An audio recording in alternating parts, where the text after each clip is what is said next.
ও মা গো, মরে গেলাম গো। কি হয়েছে জান তোমার?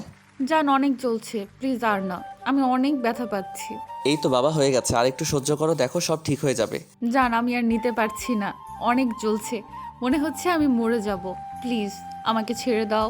এই তো সোনা, আর একটু দেখো ঠিক হয়ে যাবে। আমি আর নিতে পারছি না, আমার প্রচণ্ড ব্যথা করছে। আচ্ছা তাহলে একটা কাজ করি, ওইখানটাতে সাবান লাগিয়ে দেই, তাহলে ইজিলি ঢুকে যাবে। না না, একদম না। সাবান লাগালে আরও জ্বলবে। জান আমি ব্যথায় শেষ হয়ে যাচ্ছি, প্লিজ আমাকে ছেড়ে দাও। জান আর একটু বললাম তো, হয়ে গেছে। আমার খুব ভয় লাগছে, প্লিজ আমাকে ছাড়ো। আমি আর নিতে পারছি না, অনেক কষ্ট হচ্ছে আমার। ঠিক আছে, তোমাকে ওদিকে তাকাতে হবে না, তুমি আমার চোখের দিকে তাকাও, না হলে চোখ বন্ধ করে রাখো। দেখো এক্ষুনি সব ঠিক হয়ে যাবে। আমি নিতে পারছি না, জান আমাকে ছাড়ো। খুব কষ্ট হচ্ছে আবির। আবির সাদিয়ার কথা না শুনে একটু জোরে চাপ দিয়ে কাচের চুড়িগুলো ওর হাতে ঢুকিয়ে দেয়। সাথে সাথে সাদিয়া একটা চিৎকার দিয়ে ওকে আষ্টে পিষ্টে জড়িয়ে ধরে। সাদিয়ার এরকম কর্মকাণ্ডে আবির অবাক হয়ে ওর দিকে তাকিয়ে রইল। এত বড় একটা মেয়ে কিনা বাচ্চাদের মতো বিহেভ করছে। আবির মুসকি মুসকি হাসছে। সাদিয়া ভয়ে ওকে আষ্টে পিষ্টে জড়িয়ে ধরে রেখেছে। আবির ওর মাথায় হাত বুলিয়ে দিয়ে বলল, জান তাকাও আমার দিকে, আর দেখো চুড়িগুলো কত সুন্দর লাগছে তোমার হাতে। না না, আমি তাকাবো না। আমার হাতটা হয়তো কেটে গেছে, রক্ত বেরোচ্ছে, আমার অনেক ভয় লাগছে। আরে বাবা কিছু হয়নি তো, তাকাও আমার দিকে, দেখো সব ঠিক আছে। তুমি এত ভয় পাও কেন বলো তো? বাচ্চাদের মতো কি চিৎকার চেঁচামেচি করছিলে? সামান্য কয়েকটা চুড়ি পরিয়ে দিয়েছি, তাতে এত কান্নাকাটি করছে। তাহলে বেবি হওয়ার সময় কি করবে? কেন, বেবি হওয়ার সময় কি করতে হয় জান? কেন তুমি জানো না বুঝি? বেবি হওয়ার সময় কিন্তু অনেক কষ্ট হয়। পারবে তো বেবি নিতে, নাকি তুমি ভয় বেবি নিবে না? হ্যাঁ পরেরটা পরে দেখা যাবে। আর আমি কি বলেছি নাকি যে বেবি নেব না? তখন যতই কষ্ট হোক না কেন, আমার তো আম্মু ডাক শুনতে ইচ্ছে করে। আচ্ছা বাবা শোনো, এখন তাকাও আমার দিকে, দেখো তোমার কিছু হয়নি। তুমি শুধু শুধু এভাবে ভয় পাচ্ছ। কিছু হয়নি জান, দেখো কত সুন্দর লাগছে চুড়িগুলো। সাদিয়া আবিরের কোলের উপরে বসে আছে। ওই অবস্থাতেই ও আস্তে আস্তে চোখ খুলল। খেয়াল করলো আবির ওর দিকে তাকিয়ে মিটমিট করে হাসছে। ও ইশারায় সাদিয়াকে নিজের হাতের দিকে তাকাতে বলল। সাদিয়া হাতের দিকে তাকিয়ে খেয়াল করলো হাতটা পুরো লাল হয়ে আছে। এবার ভালো করে খেয়াল করতেই দেখলো এক টুকরো চুড়ি ওর হাতের মধ্যে ঢুকে গেছে, আর একটু রক্ত বেরোচ্ছে। এবার সাদিয়া কান্না করে দিয়ে বলতে লাগলো, দেখো কেমন রক্ত বেরোচ্ছে, আর তুমি বলছো কিছু হয়নি? সম্পূর্ণ হাতটা লাল হয়ে গেছে। দেখি কই কি হয়েছে। আবির সাদিয়ার হাতটা ভালো করে দেখতে লাগলো। হাতে ছোট্ট একটা চুড়ির টুকরো ঢুকে আছে। আবির টুকরোটা বের করতে গেলেই সাদিয়া হাতটা সরিয়ে নেয়। আবির বলে, কি হলো, সরিয়ে নিলে যে? না না, এটা বের করতে হবে না। আমার খুব ভয় লাগছে, বের করতে গেলেই আরো রক্ত বের হবে। আরে বাবা কিছু হবে না, আর এইভাবে রেখে দিলে তো ইনফেকশন করবে, তারপর আরো বড় সমস্যা হবে। দেখি আমাকে দেখাও, কিছু হবে না, আমি খুব সহজে বের করে নিব, দেখো। বললাম তো বের করা লাগবে না, তুমি আবার আমাকে ব্যথা দিবে। প্লিজ জান, বের করতে হবে না। তুমি আমাকে এইভাবে জড়িয়ে ধরে রাখো, দেখো আমার কিচ্ছু হবে না।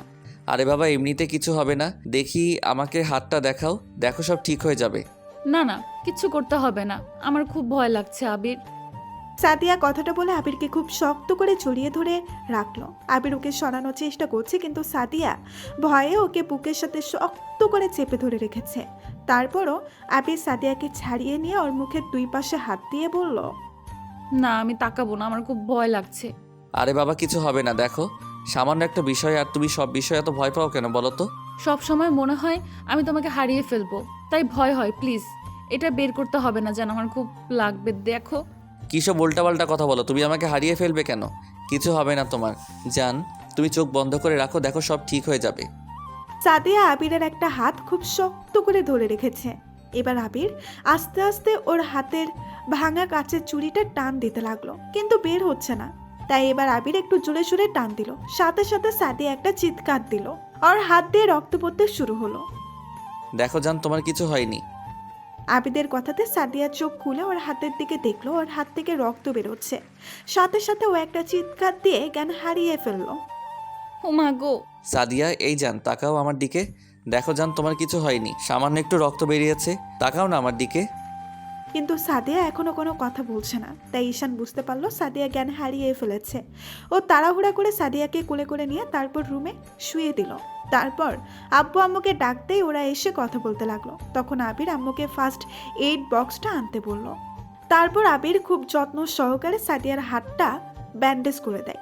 ও খেয়াল করছে সাদিয়ার মুখে আজকে পুরো একটা মায়া এসে ভর করেছে। তো ঘন্টাখানেক আব্বু আম্মু সাদিয়ার জ্ঞান ফেরার পরে অপেক্ষা করলো, কিন্তু সাদিয়ার জ্ঞান ফিরছে না। তারপর একটা সময় সাদিয়ার মাথায় হাত বুলিয়ে দিতে লাগলো। 2 ঘন্টা আর সাদিয়ার জ্ঞান ফিরে আসলেই সাদিয়া খেয়াল করে আবির ওর দিকে এক দৃষ্টিতে তাকিয়ে আছে। সাদিয়া উঠে বসার চেষ্টা করে আর বলে, আমার কি হয়েছিল বলো তো? আমি এভাবে শুয়ে আছি কেন? জান, তোমার কিছু হয়নি, সামান্য একটু রক্ত বেরিয়েছে আর তাতেই তুমি জ্ঞান হারিয়ে ফেলেছো। আবিরের কথাতে সাদিয়া তাড়াহুড়া করে ওর হাতের দিকে তাকালো, খেয়াল করলো ওর হাতটা পুরো ব্যান্ডেজ করা। এমন কিছু দেখেই সাদিয়া বাচ্চাদের মতো ফ্যা ফ্যা করে কান্না করে দিল আর বলতে লাগলো, দেখেছো কত বড় একটা ব্যান্ডেজ করতে হয়েছে, আর তুমি বলছো কিছুই হয়নি? সামান্য একটু রক্ত বেরিয়েছে। সামান্য রক্ত বের হলে এত বড় ব্যান্ডেজ করতে হয়? আমি তোমাকে বলেছিলাম না কিচ্ছু করতে হবে না? তুমি আমার কথা শুনলেই না। জান, তুমি বাচ্চাদের মতো এত কান্নাকাটি করছো কেন? আমি তো বললাম তোমার কিছু হয়নি, সামান্য একটু ব্যান্ডেজ করা হয়েছে, আর তার জন্য তুমি এভাবে কান্নাকাটি করছো। তোমাকে নিয়ে আর পারা গেল না। তুমি এমন করে চুরি ভাঙার টুকরো টান দিলে কেন? তার জন্যই তো এত রক্ত বের হলো। সেই জন্যই আমি ভয় পেয়ে গিয়েছিলাম, আর ভয় পাবো না? তুমি জানো না আমি রক্ত দেখলে অনেক ভয় পাই, নিজেকে সামলে রাখতে পারি না। সাদিয়া কথাটা বলেই কান্না করতে লাগলো। আবির সাদিয়াকে আলতো করে জড়িয়ে ধরলো। সাদিয়া ওকে খুব শক্ত করে জড়িয়ে ধরে ওর বুকে মুখ গুজে কান্না করতে লাগলো। আবির সাদিয়ার মাথায় হাত বুলিয়ে দিয়ে বলতে লাগলো, এই পাগলি, এরকম কান্না করলে কিন্তু আমি আর কখনো তোমার কোনো কথা শুনবো না। সামান্য একটা বিষয় তুমি এত কান্না করছো। কান্না করবে না তো কি করবে? আমি তো ভেবেছিলাম আমি তোমাকে হারিয়ে ফেলবো। এই সামান্য বিষয়ে এরকম কেন মনে হয়? আর তুমি কী সব বলছো? হ্যাঁ, আমাকে হারিয়ে ফেলবে কেন? দেখো, এই বিষয়ে যদি কান্না করো তাহলে বেবি হওয়ার সময় কিন্তু অনেক কষ্ট করতে হবে। পারবে তো? আমার তো মনে হয় না তুমি পারবে না। যে কিনা নিজেই একটা বাচ্চা, সে আবার বাচ্চা সামলাবে কি করে? আবির কথাটা বলে একটু জোরে সোরে হেসে দিল। তখন সাদিয়া ওর বুকে কিল ঘুষি মারতে মারতে বলল, বাজে ছেলে একটা, কি সব বলে আমি নাকি বাচ্চা। একবার কাছে আসো, দেখবো কতটা আদর করতে পারো। একবার তোমার বেবির আম্মু হই, তখন দেখবো আমাকে কি করে বাচ্চা বলো। পচা ছেলে, খালি আমাকে কষ্ট দেয়। আমি সব সময় তোমাকে নিয়ে ভয়ে থাকি, আর তুমি দুষ্টুমি করো। একদম ভালো না তুমি, শুধু আমাকে কাঁদাও। আরে বাবা, ঠিক আছে, আর কখনো কষ্ট দিব না, আর ভয় পেতে হবে না। আমি তো কথাটা মজা করে বললাম। আচ্ছা, তুমি অনেক বড় হয়ে গেছো, আর এখন বেবিও নিতে পারবে। এখন একটু চুপ করো আর শান্ত হয়ে থাকো। না, তুমি আমাকে কাঁদালে কেন? সব দোষ তোমার। এখন তুমি আমার রাগ ভাঙাবে আর কান্না থামাবে, না হলে আমি কান্না করতেই থাকবো। কিন্তু তাহলে তো তোমার হেঁচকি উঠে যাবে, আবার জ্ঞান হারিয়ে ফেলবে, তখন কি হবে? আমি কিচ্ছু জানি না, সব দোষ তোমার। তোমার জন্যই এমনটা হয়েছে। কে বলেছিল ওই কাচের চুড়িগুলো আনতে? তুমি জানো না আমি এগুলো পরতে পারি না, আমার এগুলো একদমই পছন্দ না। তারপরেও তুমি কেন আনলে? আরে বাবা, তুমি তো বললে তোমার কাছে চুড়ি অনেক পছন্দের। আগের সপ্তাহে না বললে আমি কি এগুলো আনতাম নাকি? আর তোমার হাতে চুড়িগুলো খুব ভালো মানায়, আর আজকে সামান্য একটা বিষয়ের জন্য তুমি এভাবে বলছো? এগুলো তোমার ফেভারিট না? তোমার কথাগুলো কখন যে পাল্টে যায় সেটা তুমি নিজেও জানো না। তুমি খুব ভালো করেই জানো আমি এসব পড়তে পারি না, তারপরেও কেন এগুলো আনো? হ্যাঁ, তাতে কি হয়েছে? আমি তোমাকে পরিয়ে দেওয়ার জন্য আছি না? এত রোমান্টিক একটা বর থাকতে তোমার নিজ হাতে পড়তে হবে কেন? রোমান্টিক না ছাই, তুমি খালি আমাকে কষ্ট দাও। তার উপর আজকে এমন একটা কাজ করো যার জন্য আমাকে খালি কষ্ট পেতে হচ্ছে। আর কখনো ওসব কিছুর দরকার নেই। তুমি আমার কাছে থাকলেই হবে, আমাকে আদর করলেই হবে। তাই? আচ্ছা বাবা, ঠিক আছে, এখন চুপচাপ থাকো। সাদিয়া আবিরের কথা মতো ওর বুকের সাথে লেপ্টে রইল। আবির ওকে জড়িয়ে ধরে মাথায় হাত বুলিয়ে দিতে লাগলো। একটু পর আম্মু এসে ওদের এভাবে দেখে একটা মুচকি হাসি দিয়ে চলে গেল। আবির সাদিয়াকে সরিয়ে নিয়ে গেল। তখন ও বলল, কি হয়েছে? ছাড়িয়ে দিতে চাইছো কেন? নাকি আমার কাছে থাকতেও তোমার খারাপ লাগছে? আরে বাবা, আম্মু ছিল তো। আম্মু সব দেখলে কি ভাবলো বলো তো? যা ভাবার ভাবুক, আমি আমার বরের কাছে আছি, তাতে কার কি? আমি আমার বরের আদর চাই, তাতে কে কি বললো তাতে আমার কিচ্ছু যায় আসে না। তুমি কিন্তু আমাকে একদম ছাড়বে না, তাহলে কিন্তু আমি কান্না করব।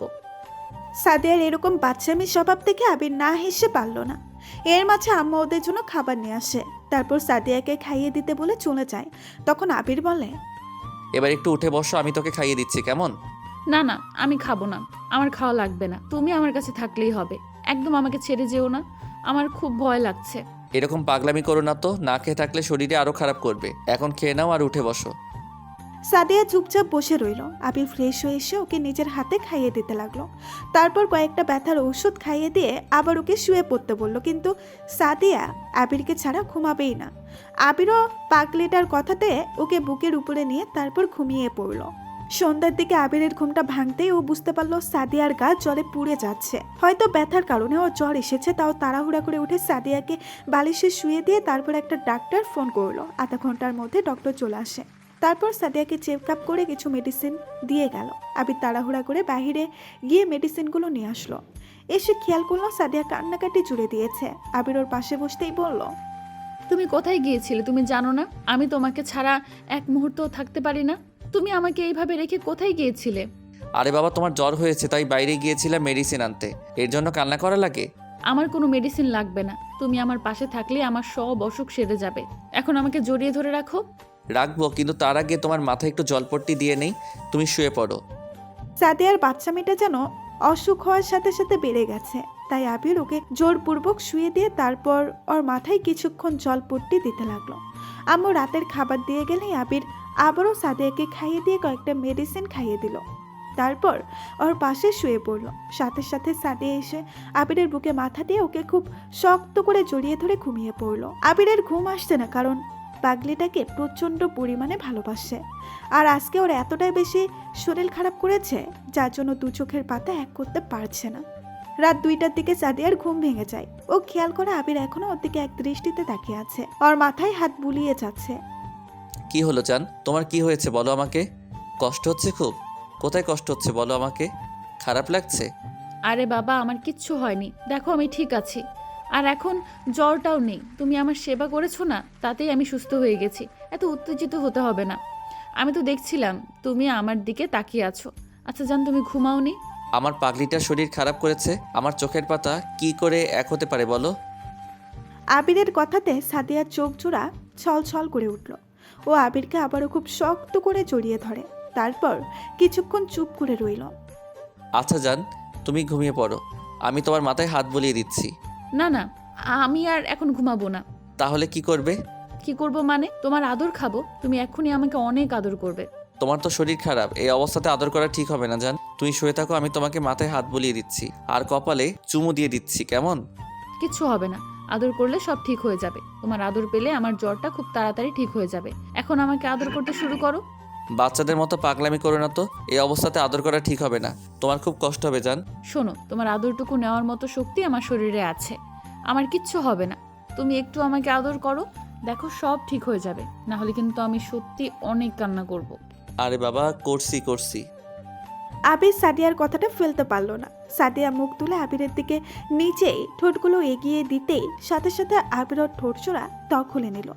একটা সময় আবির সাদিয়ার ঠোঁট ছেড়ে দিয়ে ওকে বিছানায় শুয়ে দিয়ে তারপর ওর সারা মুখে, নাকে, কানে কিস করতে থাকে। আবিরের স্পর্শ পেতেই সাদিয়া চোখ জোড়া বন্ধ করে নেয়। আবির যতবার সাদিয়ার শরীরে ঠোঁটের স্পর্শ দিচ্ছিল, সাদিয়া আজকে যেন একটু বেশি কেঁপে উঠছিল। আবির সাদিয়ার শরীরে একটা একটা করে চুমু দিচ্ছে আর একটা একটা করে কাপড় সরিয়ে দিচ্ছে, যার জন্য লজ্জায় ওর গালগুলো লাল হয়ে যাচ্ছে। ও আর থাকতে না পেরে বারবার আবিরকে 2 হাতে শক্ত করে আঁকড়ে ধরছিল। আবির চুমু দিতে দিতে সাদিয়ার শরীরের এমন কোনো জায়গা নেই যে চুমু দিতে বাকি রেখেছে।